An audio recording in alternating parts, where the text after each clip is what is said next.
Hello बच्चों, चलिए प्रश्न को समझ लेते हैं। प्रश्न है, बीटी जीव विष मनुष्यों के लिए हानिकारक नहीं होता है क्योंकि पहला विकल्प है प्राक बीटी जीव विष को क्रियाशील होने के लिए मानव शरीर से अधिक ताप की आवश्यकता होती है। दूसरा विकल्प है बीटी जीव विष केवल कीटों को पहचान कर हमला करता है। तीसरा विकल्प है प्राक बीटी जीव विष को मनुष्य आंत में क्रियाशील होने के लिए उपस्थित पीएच से कम पीएच की आवश्यकता होती है।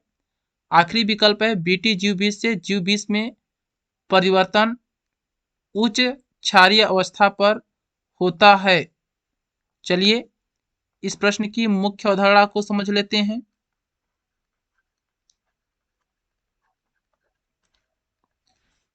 बीटी जीव विष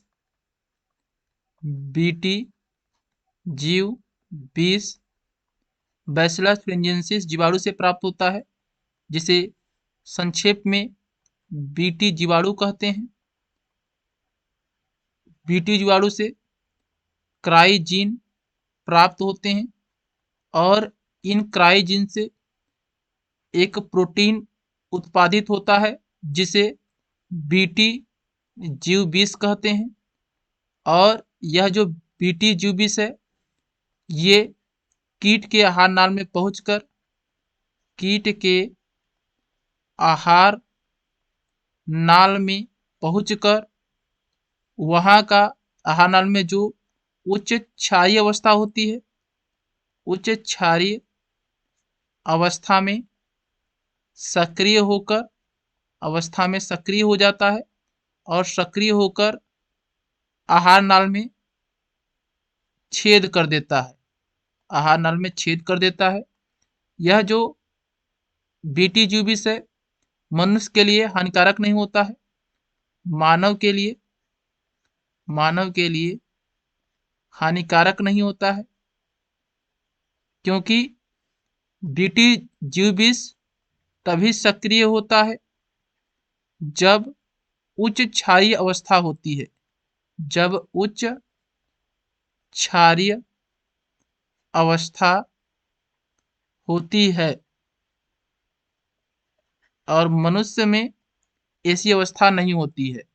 चलिए विकल्प को देख लेते हैं। पहला विकल्प है प्राक बीटी जीव विष को क्रियाशील होने के लिए मानव शरीर से अधिक ताप की आवश्यकता होती है।